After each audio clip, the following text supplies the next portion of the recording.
امام ذہبی لکھتے ہیں ان یقتل الانسان نفسہ، کہ کوئی انسان اپنے آپ کو قتل کر دے، یعنی خودکشی کرنا یہ ایک بہت بڑا گناہ ہے، اپنے آپ کو انسان قتل کرے۔ قرآن کریم میں اللہ رب العزت فرماتے ہیں وَلَا تَقْتُلُوا أَنفُسَكُمْ إِنَّ اللَّهَ كَانَ بِكُمْ رَحِيمًا، اپنے آپ کو تم قتل نہ کرو۔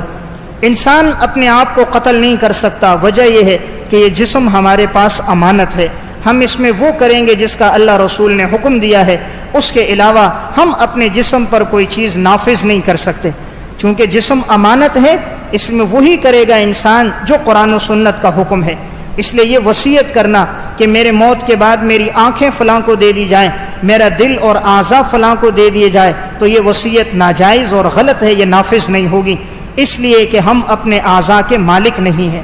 نمبر 2، موت کے بعد ہماری زندگی ختم نہیں ہوتی، اصل زندگی تو قبر سے شروع ہوتی ہے، اصل زندگی تو حشر کی ہے، وہاں انسان کو انہی اعضاء کی ضرورت ہے، انہی اعضاء کی اس کو قبر میں حشر کے میدان میں ضرورت ہے، اس لیے وہ ان کی وصیت نہیں کر سکتا۔ تو جب جسم امانت ہے تو اس پہ وہی نافذ ہوگا جو اللہ رسول کا حکم ہے۔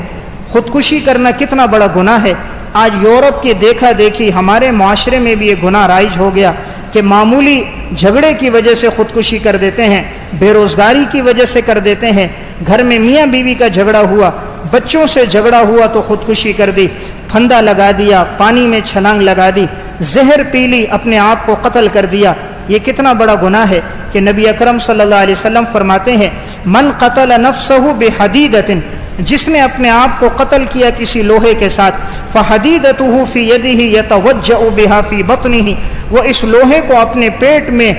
داخل کرتا رہے گا جہنم کی آگ میں، خالداً فیہا ابدا، اور یہ جہنم میں ہمیشہ ہمیشہ رہے گا۔ ومن قتل نفسہ بسم، جس نے اپنے آپ کو قتل کیا زہر پی کر، فسمہ فی یدہ، بس زہر اس کے ہاتھ میں ہوگی، یتحصاہ فی نار جہنم، یہ گھونٹ گھونٹ کر پیے گا، جہنم کی آگ میں رہے گا، خالداً مخلداً فیہا ابدا، ہمیشہ ہمیشہ۔ ومن نزل من جبل فقتل نفسہ، جس نے اپنے آپ کو پہاڑ سے گرا کر قتل کیا، فہو ینزل فی نار جہنم خالداً فیہا ابدا، یہ جہنم کے عذاب میں اسی طرح ہمیشہ ہوگا۔ یعنی انسان جس طرح اپنے آپ کو قتل کرے گا اسی طرح اللہ تعالیٰ اس شخص کو سزا بھی دے گا۔ نبی اکرم صلی اللہ علیہ وسلم نے فرمایا کان فی من کان قبلکم رجل بہ جرح،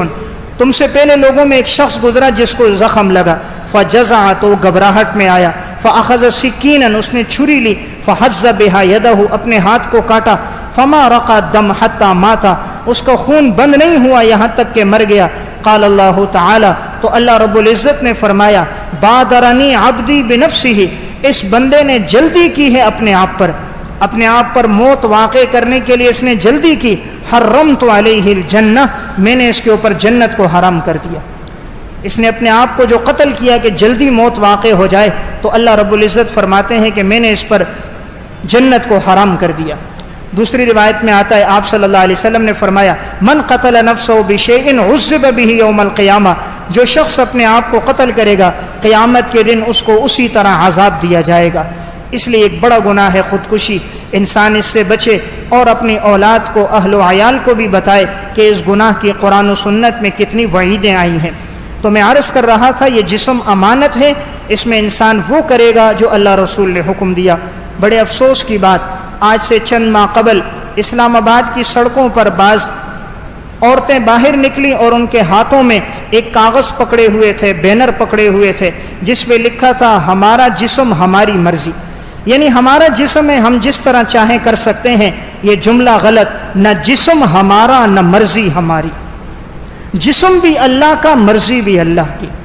جسم بھی خدا نے دیا، احکام بھی وہ نافذ ہوں گے جو خدا نے بتائے۔ ہم اپنے جسم کے مالک نہیں، نہ ہماری مرضی چلے گی، مرضی بھی اس رب کی چلے گی جس نے نطفے سے پیدا کیا، جس نے تجھے تدریجاً رزق دیا، زندگی کی تمام نعمتیں دی۔ آج اسی رب کے حکم کو پامال کیا جاتا ہے کہ روڈوں پہ، سڑکوں پہ نکل کر یہ جملے کسنا اور ان جملوں کو لکھنا اور میڈیا کے ذریعے تشہیر کرنا تاکہ علاقے میں فحاشی اور یعنی بے حیائی پھیل جائے، یہ اللہ کے عذاب کو دعوت دینے والی بات ہے۔ تو انسان اپنے جسم کا مالک نہیں ہے، اس لیے وہ جسم پہ وہی کرے گا